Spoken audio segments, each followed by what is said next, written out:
वैसे जरूरी नहीं है, लेकिन फिर भी वीडियो को लाइक या फिर डिसलाइक कर दिया करें। मूवी के स्टार्ट में हम एक आदमी को देखते हैं जिसका नाम वॉर होता है और वो फील्ड में शायद बर्ड्स पर रिसर्च कर रहा था। वॉर अपनी वाइफ के साथ एक ऐसे घर में रहा करता था जहाँ आसपास सिर्फ फील्ड्स थी और अभी भी वॉर बर्ड्स को ही देख रहा होता है कि तभी उसे अपने आसपास से कोई अजीब सी आवाज सुनाई देती है। वो आवाज बिल्कुल बर्ड्स जैसी थी, लेकिन थोड़ी बहुत चेंज भी थी। और जब वो उस आवाज को फॉलो करता है तो उसे एक अजीब सी क्रिएचर नजर आती है जिसकी बॉडी और फेस लगभग इंसानों जैसे ही थे, लेकिन उसके हाथों की जगह विंग्स यानी पंख थे। वो क्रिएचर इतनी ज्यादा छोटी थी कि वो उसके एक हाथ पर ही पूरी आ जाती है। वॉर वहाँ हर चीज को गौर से देखता है, लेकिन उसे कुछ भी ऐसा नहीं मिलता जो उस क्रिएचर से बिलोंग करता हो। इसीलिए वो उस क्रिएचर को लेकर घर आ जाता है। टाइन जो कि वॉर की वाइफ होती है, वो उस क्रिएचर को देखकर काफी हैरान रह जाती है क्योंकि उसने कभी ह्यूमंस के पास विंग्स नहीं देखे थे। इसलिए तो वॉर उसे बताता है कि ये कोई इंसान नहीं है बल्कि एक बर्ड है। वो ये भी कहता है कि मैंने अपनी पूरी लाइफ में इस तरह का बर्ड कभी भी नहीं देखा। तब वो लोग उसे एक छोटी सी बास्केट में रखते हैं। टाइन वॉर को कहती है कि हमें पुलिस को इस बारे में इन्फॉर्म करके इस क्रिएचर को पुलिस के हवाले ही कर देना चाहिए, लेकिन वॉर को लगता है कि उन्हें इस क्रिएचर के पेरेंट्स का वेट जरूर करना चाहिए। कुछ देर बाद वॉर दिखता है कि टाइन उस बेबी क्रिएचर को प्यार कर रही है और उसके साथ काफी खुश भी है। तब वो दोनों डिसाइड करते हैं कि वो इस बेबी क्रिएचर को अडॉप्ट कर लेंगे। अब क्योंकि वो बेबी काफी छोटी थी, इसीलिए टाइन उसे अपने फिंगर से फीड करवाती है। फिर टाइन उस बेबी का नाम विगेल्टिज रखती है। वो लोग उस बेबी के लिए शॉपिंग भी करते हैं। वॉर एक छोटी सी डोल लेकर आता है जिसके कपड़े वो विगेल्टिज को पहनाते हैं। वो विगेल्टिज को फीड करवाने के लिए एक छोटी सी बोतल भी लेकर आया था। फिर टाइन उसे घर से बाहर लेकर जाती है और सबको बताती है कि हमने विगेल्टिज को अडॉप्ट कर लिया है, लेकिन विगेल्टिज की विंग्स नजर आने की वजह से वो उसे जल्दी से घर ले आती है। टाइन अपनी सॉक्स कट करके विगेल्टिज की विंग्स को छुपाने के लिए एक कवर बनाती है जिससे उसके विंग्स अब छुप जाते हैं। नेक्स्ट डे वो लोग जब उसे वॉक पर लेकर जाते हैं तो आसपास के लोग टाइन से पूछते हैं कि विगेल्टिज आखिर इतनी छोटी क्यों है। तब उन लोगों की बातों को इग्नोर करते हुए वो दोनों वहाँ से चले जाते हैं। टाइम गुजरता जा रहा था और अब विगेल्टिज बड़ी हो रही थी और अब वो थोड़ा थोड़ा बोलने भी लगी थी। वो इंसानों से ज्यादा बर्ड्स की तरह बिहेव करती थी, यानी वो उड़ने की भी कोशिश करती थी। अब ये सब कुछ देखकर टाइन काफी अपसेट हो जाती है क्योंकि वो अपनी बेटी को एक नॉर्मल ह्यूमन दिखना चाहती थी, ना कि कोई बर्ड। लेकिन यहाँ पर वॉर उसे समझाता है कि देखो विगेल्टिज ऐसी नहीं बन सकती जैसी तुम चाहती हो। लेकिन सरप्राइजिंगली एक दिन विगेल्टिज टाइन को मिमी कहती है। तब ये सुनकर टाइन को हौसला मिलता है और अब वो अपनी बेटी को मैनर्स सिखाने की कोशिश करती है। टाइन उसे सिखाती है कि कैसे वो अपने फूड्स यानी पाँव का इस्तेमाल करके अपने काम कर सकती है, लेकिन वो ये सीख ही नहीं पाती बल्कि वो बर्ड्स की तरह इंसेक्ट्स खाने लगती है। टाइन को लग रहा था कि विगेल्टिज जिस चीज को देखती है उसे ज्यादा पिक करती है। अब क्योंकि विगेल्टिज यहाँ पर ज्यादा बर्ड्स को देखती थी, इसीलिए वो वैसे ही काम ज्यादा करती थी जैसे बर्ड्स करते थे। अब टाइन उसे एक होटल में लेकर जाती है ताकि वो लोगों को देखे, लेकिन वहाँ पर भी वो पैरट्स को ही देखती है और उस टाइम पैरट्स उड़ रहे थे। तब उन्हें देखकर विगेल्टिज का भी उड़ने का दिल करता है। अब उसे कोई देख न ले, इसीलिए टाइन उसे लेकर वॉशरूम में चली जाती है। टाइन उसे कहती है कि अब यहाँ पर तुम आराम से अपने विंग्स यूज कर सकती हो, लेकिन विगेल्टिज तो विंडो से उड़ जाती है और टाइन को वॉशरूम में सिर्फ उसके शूज मिलते हैं। अब टाइन काफी परेशान हो जाती है, इसीलिए वो घर आकर वॉर से रिक्वेस्ट करती है कि प्लीज हमारी बेटी को ढूंढ लाओ कहीं से, लेकिन विगेल्टिज तो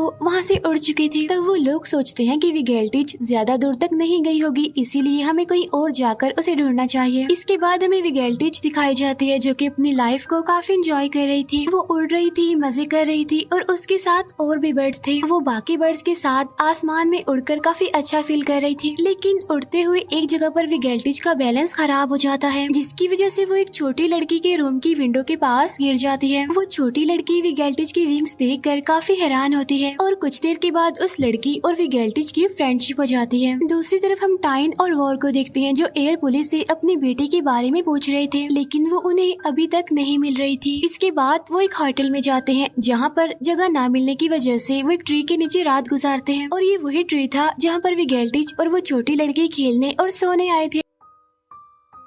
जब सुबह होती है तो वो छोटी लड़की वॉर से बातें करती है जिससे उसे पता चलता है कि उनकी बेटी यहीं पर है, लेकिन जब तक वॉर उस तक पहुंचता वो उड़ चुकी थी वहाँ से। तब यहाँ पर वॉर के साथ वो बच्ची भी उसे ढूंढने के लिए निकल जाती है। अब सिटी एरिया में मौजूद होने की वजह से सब लोग उसे देख रहे थे। सबसे चेंज होने की वजह से विगेल्टिज को न्यूज भी कवर कर रही थी, साथ साथ एयर पुलिस अब वॉर की हेल्प कर रहे थे। अब काफी दूर आ जाने पर वो लोग एक होटल में स्टे करते हैं जहाँ पर उस छोटी लड़की को अपने जैसा एक छोटा लड़का मिलता है। इसके बाद बाद उन दोनों की दोस्ती हो जाती है। वो बच्ची उसे बताती है कि हम एक ऐसे बर्ड को ढूंढ रहे हैं जो बिल्कुल इंसानों जैसी लगती है। इसके बाद वही बच्चा जब सो रहा होता है तो उसे अपने बेड के नीचे से किसी चीज की आवाज सुनाई देती है, जहाँ चेक करने पर उसे विगेल्टिच मिल जाती है। तब वो लड़का जल्दी से अपनी फ्रेंड को बुला लेता है। यहाँ पर उन तीनों की दोस्ती हो जाती है और अब वो दोनों विगेल्टिच के साथ बेड के नीचे ही टाइम स्पेंड करते हैं। नेक्स्ट डे वो दोनों बच्चे टाइन को विगेल्टिच के बारे में बता देते हैं, लेकिन इस बार भी विगेल्टिच उन लोगों के पास से भाग जाती है। तब यहाँ पर टाइन उनके पीछे जाने का कहती है, लेकिन वो जो छोटी लड़की विगेल्टिच की फ्रेंड बनी थी अब वो विगेल्टिच को छोड़ देती है, क्योंकि अब उसे कोई और फ्रेंड मिल गया था जो उसे बार बार विगेल्टिच की तरह छोड़ कर नहीं जाता था। टाइन, वॉर और एक पुलिस ऑफिसर विगेल्टिच के पीछे लगे हुए थे। तो विगेल्टिच को ढूंढते ढूंढते उन्हें रात हो जाती है, लेकिन रात होने की वजह से वो लोग एक शेड के नीचे रुक जाते हैं। अब यहाँ पर टाइन और वॉर तो सो जाते हैं, लेकिन पुलिस ऑफिसर को ट्री पर विगेल्टिच मिलती है जिसके विंग्स बंधे हुए थे और वो उड़ नहीं पा रही थी। तब पुलिस ऑफिसर उसके विंग्स खोलता है और उसे आजाद कर देता है और अब विगेल्टिच दोबारा से उड़ जाती है। और सुबह होने पर वॉर और टाइन उसे ढूंढने के लिए जंगल और रिवर से होते हुए बीच पर जाते हैं। बीच पर उन्हें विगेल्टिच बाकी बर्ड्स के साथ मिलती है। तब वो दोनों देखते हैं कि विगेल्टिच अब पहले से काफी बड़ी हो गई है और अब यही उसकी दुनिया है। तो इसीलिए अब वो उसे छोड़कर वापस बस की तरफ चले जाते हैं ताकि विगेल्टिच अपनी लाइफ अपनी मर्जी से एंजॉय कर सके। लेकिन बस में बैठने से पहले उन्हें विगेल्टिच की आवाज सुनाई देती है और पीछे देखने पर वॉर दिखता है कि विगेल्टिच समंदर में डूब रही है। तब वो लोग उसे बचाकर रेस्क्यू करके अपने घर ले आते हैं और अब विगेल्टिच के घर आने पर वो लोग काफी खुश थे, लेकिन वो नोटिस करते हैं कि उनकी बेटी यानी विगेल्टिच को आजादी चाहिए। तो इसीलिए वो खुद ही प्यार से उसे आसमान में आजाद कर देते हैं और यहीं पर एप मूवी एंड हो जाती है। और अब मैं एक्सप्लेन करूंगी वॉयजर्स मूवी को। इस मूवी के स्टार्ट में हम बहुत सारे साइंटिस्ट को एक सेमिनार में देखते हैं, जहाँ पर हमें बताया जाता है कि अर्थ पर अब लाइफ स्टेबल करना मुश्किल हो रही है, यानी अर्थ खत्म हो रही है और इंसानों की लाइफ बचाने के लिए साइंटिस्ट को एक न्यू प्लेनेट की तलाश है। ऐसा प्लेनेट जिसका एनवायरनमेंट बिल्कुल अर्थ जैसा हो, जिस पर ह्यूमन लाइफ एग्जिस्ट कर सके, इंसान सरवाइव कर सके। और अब 2063 में फाइनली साइंटिस्ट की ये तलाश खत्म हो जाती है और अब उन्हें अर्थ से दूर एक ऐसा प्लेनेट मिल गया था जिसका एनवायरनमेंट अर्थ जैसा ही है। उस प्लेनेट की इमेज को सेमिनार की स्क्रीन पर दिखाया जा रहा था और इस प्लेनेट पर साइंटिस्ट एक अच्छी ह्यूमन लाइफ का स्टार्ट लेने का सोच रहे थे। और इस मिशन के लिए साइंटिस्ट बताते हैं कि वो पहले वहाँ कोलोनाइज ह्यूमन यानी आर्टिफिशियल डेवलप्ड ह्यूमंस के ग्रुप को भेजेंगे। ये ग्रुप या कोलोन ह्यूमन की सेकंड जनरेशन होगी, क्योंकि अर्थ से उस प्लेनेट पर जाने के लिए 86 इयर्स का टाइम स्पेंड होगा और इतने टाइम में तो एक जनरेशन ही खत्म हो जाती है। इसलिए 86 इयर्स के पीरियड में ही कोलोनाइज ह्यूमन थर्ड जनरेशन को रिप्रोड्यूस करेंगे, जो फाइनली उस प्लेनेट पर पहुंचकर ह्यूमन लाइफ का स्टार्ट करेंगे। इन सारे शिप के मेंबर्स यानी कोलोनाइज ह्यूमन को साइंटिस्ट के जीन से प्रोड्यूस किया जाएगा, जिससे शिप के मेंबर्स बहुत ही शार्प, स्मार्ट और इंटेलिजेंट होंगे। और इन बच्चों को खास एनवायरनमेंट में मिशन के लिए ट्रेन किया जाएगा और इसके बाद वो लोग अर्थ से जाने के लिए बिल्कुल रेडी हो जाएंगे। ये सब कुछ उस सेमिनार में डिस्कस किया जा रहा था। नेक्स्ट सीन में हम रिचर्ड नाम के एक आदमी को फैसिलिटी में देखते हैं, जहाँ प्लान के अकॉर्डिंग उन्होंने कोलोनाइज ह्यूमन लैब में तैयार कर लिए थे। वो टोटल 29 बच्चे थे जो अपने असल पेरेंट्स से भी नहीं मिलते थे। इस फैसिलिटी का इंचार्ज यानी रिचर्ड ही सिर्फ उन बच्चों से मिला करता था और रिचर्ड की फैसिलिटी में आते ही सारे बच्चे काफी एक्साइटेड हो जाते हैं, क्योंकि वो बच्चे सिर्फ उसी से ही मेंटली अटैच थे। रात में वो बच्चों से उनके बेड पर मिलता है और यहाँ एक बच्चा जैक उससे कहता है कि मुझे डर लग रहा है, जिस पर रिचर्ड उसे कहता है कि कुछ नहीं होगा, हम सब यहाँ पर सेफ हैं। अब next day Richard mission incharge से मिलता है, जो उसे कहती है कि तुम्हें मिशन पर जाना चाहिए इन बच्चों और मिशन की प्रोटेक्शन के लिए। इसके बाद हम एक शटल डेक को देखते हैं जो कोलोनाइज्ड ह्यूमन और रिचर्ड को अर्थ से प्लेनेट पर ले जा रही थी। रिचर्ड अपनी शिप से अर्थ का लास्ट व्यू देखता है, क्योंकि वो जानता था कि अब वो कभी भी वापस नहीं आएगा। और अब 10 साल बाद के सीन में हम देखते हैं कि वो बच्चे अब बड़े हो गए हैं और वो सब अभी भी शिप के अंदर ही हैं। यहाँ उन्हें नेक्स्ट जनरेशन की प्रोडक्शन के बारे में बताया जा रहा था, जो उन्होंने 24 साल की उम्र में करना था। शिप में वो लोग बिल्कुल रोबोटिक लाइफ गुजार रहे थे। हर सुबह उन्हें एक ब्लू लिक्विड पीने के लिए दिया जाता था और ये असल में उनकी फीलिंग्स, इमोशंस को कंट्रोल करने के लिए था। और वो लोग एक खास टाइम पर एंटरटेनमेंट के लिए म्यूजिक सुनते थे और अपना काम कर लेने के बाद सो जाया करते थे। वो सब अपनी अपनी फील्ड्स में काफी एक्सपर्ट थे। इस शिप में डॉक्टर, इंजीनियर, साइंटिस्ट, इवन हर फील्ड के लोग थे। यहाँ हम शिप की एक मेंबर सेला को भी देखते हैं, जो रिचर्ड से मीटिंग में कहती है कि मुझे लगता है कि यहाँ पर रहने वाले लोगों की लाइफ ज्यादा खास नहीं है। और फिर रिचर्ड सेला को उसके ग्रैंड पेरेंट्स की फोटो दिखाता है और कहता है कि फ्यूचर को सेव करने के लिए उनका शिप में आना बहुत जरूरी था। यहाँ रात में क्रिस्टोफर को शिप में कुछ अजीब सी नॉइज फील होती है जिसे वो इग्नोर कर देता है। नेक्स्ट मॉर्निंग क्रिस्टोफर अपनी बॉटनी लैब में होता है और वो शिप के लिए प्लांट्स और फूड्स की प्रोडक्शन को हैंडल करता था। वो फील करता है कि उसके प्लांट्स की सरफेस पर कुछ अजीब से केमिकल्स हैं जिसके बारे में उसने कभी स्टडी भी नहीं किया और वो अपने लीडर यानी रिचर्ड से भी इस बारे में पूछता है। तो रिचर्ड उसकी बात को इग्नोर कर देता है और सर्च करने के बाद भी उसे इस केमिकल के बारे में कुछ पता नहीं चलता। तब उसे शक होता है कि शायद इस केमिकल को उन लोगों से छुपाया जा रहा है। इसीलिए वो अपने फ्रेंड जैक की हेल्प से शिप के कंप्यूटर सिस्टम को हैक करके उस केमिकल की नेचर के बारे में पता चलवाता है, जहाँ उन्हें पता चलता है कि जो ब्लू लिक्विड वो डाइजेस्टेड एसिड समझकर ले रहे हैं वो असल में एक ऐसा केमिकल है जो उनके इमोशंस और डिजायर्स को कंट्रोल करता है। नेक्स्ट मॉर्निंग वो दोनों ये लिक्विड यूज नहीं करते और वो ये इन्फॉर्मेशन अपने दूसरे फ्रेंड से भी शेयर करते हैं।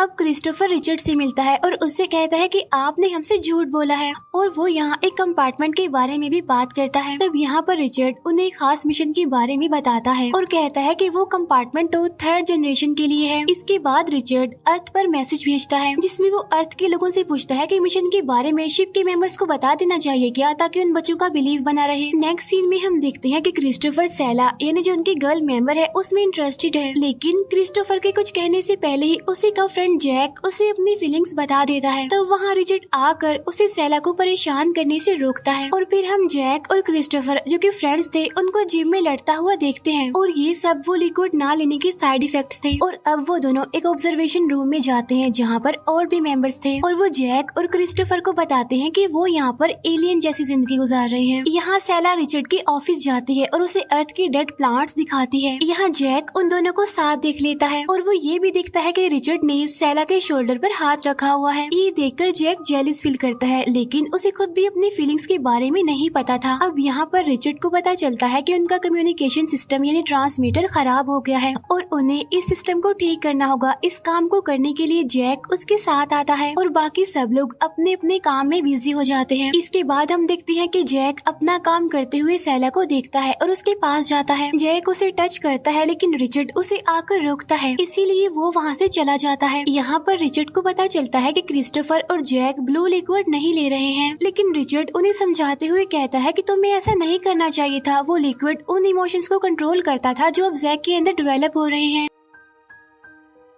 इसके बाद रिचर्ड क्रिस्टोफर को ट्रांसमीटर को ठीक करने के लिए स्पेस में ले जाता है और बाकी सब लोग शिप के अंदर सिस्टम पर अपनी अपनी पुरानी पोजीशंस पर होते हैं, लेकिन यहाँ पर जैक नहीं था। यहाँ जब रिचर्ड सिस्टम को ठीक कर रहा होता है तो सिस्टम में दोबारा से शोर होने लगता है, जहाँ सब लोग देखते हैं कि कंट्रोल सेंटर में आग लग गई है जिससे रिचर्ड जल गया था और क्रिस्टोफर उसे बहुत मुश्किल से अंदर लेकर आता है। अब उनका अर्थ से भी कॉन्टेक्ट खत्म हो गया था और अब रिचर्ड भी जिंदा नहीं रहा था। यहाँ सिस्टम भी रिबूट होता है और उनकी सारी इमेजेस, वीडियोस और मैसेजेस डिलीट हो जाते हैं और अब उन्हें एक नए लीडर की जरूरत थी। जैक कहता है कि लीडर मुझे होना चाहिए। अब यहाँ पर जैक क्रिस्टोफर से जेलस हो रहा था, लेकिन वो फिर भी उसे कांग्रेचुलेट करता है क्योंकि अब से लीडर क्रिस्टोफर था। वो कहता है कि हम सब ने मिलकर इस सिस्टम को ठीक करना है और ट्रांसमीटर को भी ठीक करके दोबारा से अर्थ पर कांटेक्ट करना है। इन सारी खराबियों को ठीक करने के साथ साथ वो इस बात का भी पता चला रहे थे कि आखिर रिचर्ड को हुआ क्या था, क्योंकि उन्हें ये बात कंफर्म नहीं थी कि रिचर्ड को एक एलियन ने मारा है या फिर वो आग से जला था। वो लोग कोशिश कर रहे थे कि उनकी डिवाइस का डाटा दोबारा से रिकवर हो जाए, लेकिन वो अभी तक ऐसा नहीं कर पाए थे। सेला अब रिचर्ड के ऑफिस जाती है और वो अपने मेंबर्स के पेरेंट्स की फोटोज देखती है। तब इतनी ही देर में वहाँ पर क्रिस्टोफर भी आ जाता है और सेला उसे बताती है कि रिचर्ड ने मुझे मेरी फैमिली के बारे में बताया था। तब क्रिस्टोफर उससे पूछता है कि तुम यहाँ पर क्या कर रही हो? तो सेला उसे बताती है कि मैं अपने पेरेंट्स की पिक्चर्स यहाँ से डिलीट करने आई हूँ। और फिर वो सोचते हैं कि पेरेंट्स उनकी लाइफ में कितने इम्पोर्टेंट होते हैं। यहाँ सेला उसे कहती है कि मैं बहुत अकेला फील करती हूँ, जिस पर क्रिस्टोफर उसे कहता है कि ऐसा क्यों, यहाँ पर तो हमारे बहुत सारे फेलोज हैं। जिस पर वो कहते हैं कि फिर भी मैं खुद को अकेला ही फील करती हूँ। और अब क्रिस्टोफर अपने बाकी मेंबर्स को ढूंढते हुए किचन में जाता है, जहाँ सारे मेंबर्स मिलकर फ्रिज को ठीक कर रहे थे ताकि वो फूड को जाया होने से बचा लें। इसके बाद हम देखते हैं कि जैक क्रिस्टोफर के लिए बुरा फील कर रहा था और इसीलिए वो अपने फ्रेंड्स को भी क्रिस्टोफर के खिलाफ कर देता है और उन सबको वो ब्लू लिक्विड पीने से मना कर देता है। जैक कुछ मेंबर्स को अपने साथ मिला लेता है और वो लोग मिलकर कुछ बुरी बुरी हरकतें करने लगते हैं। यानी जैक के कहने पर और वो ब्लू लिक्विड ना लेने पर वो आपस में फाइट भी करने लगते हैं। तब क्रिस्टोफर उन्हें एक रूम में बुलाकर कहता है कि हमें ये फाइट बंद करनी होगी, हमें यहाँ रहने के लिए और अपना मिशन पूरा करने के लिए रूल्स एंड रेगुलेशंस को फॉलो करना है। लेकिन जैक उसकी बात नहीं मानता और वो कहता है कि हमें अपनी लाइफ अपनी मर्जी से जीनी है। क्रिस्टोफर यहाँ उन सभी को उस मिशन के बारे में भी बताता है जो रिचर्ड ने उसे बताया था, जिस पर जैक कहता है कि वैसे भी हमें एलियंस ने तो खा ही जाना है, तो क्यों ना हम अपनी जिंदगी जिए। तभी एक दूसरी लड़की कहती है कि यहाँ पर कोई एलियन नहीं है और रिचर्ड को भी किसी एलियन ने नहीं मारा, बल्कि हमें अपना सिस्टम ठीक करके देखना चाहिए कि रिचर्ड की मौत कैसी हुई थी। अब जैक और उसकी टीम तो क्रिस्टोफर की बात नहीं मानते, लेकिन वहाँ पर क्रिस्टोफर के कुछ अच्छे मेंबर्स भी थे जो उसकी बात मान लेते हैं। फिर वो लोग डरते हुए उस सर्विलियंस रूम में जाते हैं जहाँ रिचर्ड की मौत हुई थी, जहाँ उन्हें लगता था कि उनकी शिप में एलियंस हैं। इतनी ही देर में वहाँ जैक और उसके साथी भी आ जाते हैं और वो ऐसे बिहेव करते हैं जैसे एलियंस ने उन्हें हर्ट किया हो। तब वो सारे जल्दी से उस रूम से निकल जाते हैं। लेकिन यहाँ पर नोटिस करने वाली बात तो ये थी कि क्रिस्टोफर उस रूम से देर से निकला था। बाहर आने पर वो अपने फ्रेंड्स को बताता है कि उसे यहाँ से डिवाइस का एक मेन पार्ट मिल गया है, जिससे वो डिवाइस को ठीक कर सकते थे। यहाँ डाटा रिकवर करने के बाद उन्हें पता चलता है कि जैक ने ही रिचर्ड को मारा था। उसने सिस्टम की हीट को काफी हाई कर दिया था, जिससे वो जल गया और मर गया। और जैक इसीलिए उस रूम में एलियन होने का ड्रामा करता है ताकि कोई वहाँ ना जाए और ना ही किसी को रियलिटी का पता चले। तब वो लोग डिसाइड करते हैं कि अभी वो कुछ नहीं करेंगे। सेला उस डिवाइस को अपने पास छुपा लेती है और अब वो दोनों यानी सेला और क्रिस्टोफर जैक के बारे में बात कर रहे थे कि अब उन्हें जैक का क्या करना चाहिए। अब यहाँ पर सेला के रूम में सेला और क्रिस्टोफर एक दूसरे के साथ टाइम स्पेंड करते हैं। इसके बाद जैक आकर उनको जगाता है और कहता है कि कैंटीना में हमने पार्टी रखी है। तो वहाँ आकर जैक सबको बताता है कि मैं यहाँ का नया चीफ हूँ। इस बात पर क्रिस्टोफर को गुस्सा आ जाता है और वो जैक की सारी इमेजेस और वीडियोस अपने ग्रुप मेंबर्स को भी दिखा देता है और यहाँ अब सारे जैक से डरने लग जाते हैं।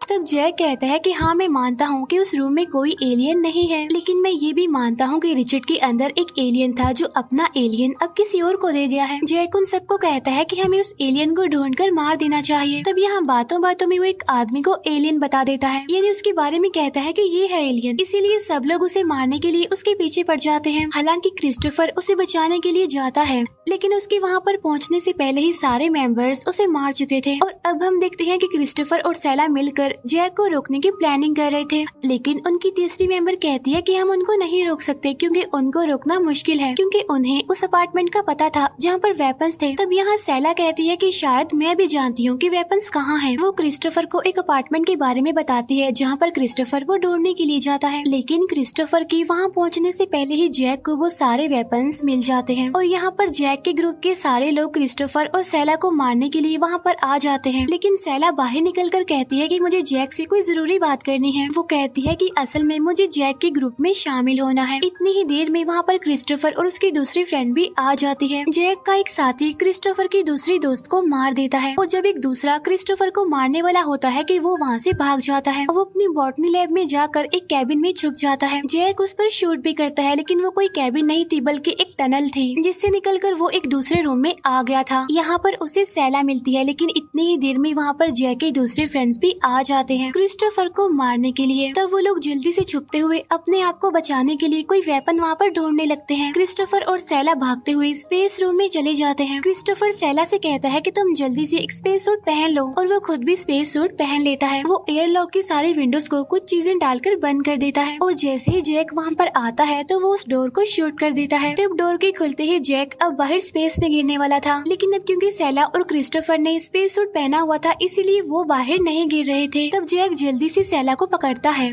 और वो उसकी हेल्प से डोर को बंद करने की कोशिश करता है। और अब यहाँ पर क्रिस्टोफर आता है और जैक को शिप से बाहर फेंकने की कोशिश कर रहा था, लेकिन तभी जैक जोर लगाते हुए क्रिस्टोफर को ही स्पेस में फेंक देता है। लेकिन इससे पहले कि वो डोर बंद करता, सेला जल्दी से अपने फूड्स का यूज करते हुए जैक को बाहर फेंक देती है। लेकिन सेला स्पेसशिप का डोर बंद नहीं करती बल्कि वो क्रिस्टोफर का वेट करती है, क्योंकि उसे लग रहा था कि क्रिस्टोफर वापस आ जाएगा और फिर क्रिस्टोफर वाकई ही वापस आ जाता है। लेकिन अब क्योंकि जैक ने स्पेस सूट नहीं पहना था तो वो वहीं पर ही कहीं स्पेस में गुम हो गया था। और फिर सेला और क्रिस्टोफर अंदर आने के बाद जैक के मेंबर्स को बताते हैं कि वो मर गया है, जिससे वो सारे लोग वेपन्स फेंक देते हैं। इसके बाद वो लोग दोबारा वोटिंग करते हैं, उनकी दोबारा इलेक्शन होते हैं और उनमें से क्रिस्टोफर ही दोबारा लीडर बन जाता है। यहाँ सब लोग अपना रूटीन वाइज दोबारा काम करने लग गए थे और इसी सब के दौरान सेला और क्रिस्टोफर की बेटी होती है। और फिर हमें स्पेसशिप के अंदर कुछ सालों बाद का सीन दिखाया जाता है, जहाँ उस शिप में बहुत सारे बच्चे खेल रहे थे, यानी शिप पर 3rd जनरेशन आ गई थी और अब 86 इयर्स का टाइम खत्म हो गया था और वो लोग उस प्लेनेट यानी अपने डेस्टिनेशन पर पहुंच जाते हैं। वो कोलोन अपने डेस्टिनेशन देखकर काफी खुश थे, क्योंकि उन्होंने अपनी सारी जिंदगी ही सफर में गुजार दी थी और प्लेनेट पर उतरने से पहले ही वो अपने शिप की विंडो से अपने प्लेनेट को देख रहे थे। और यही दिखाते हुए ये मूवी भी यहीं पर एंड हो जाती है। Thank you for watching.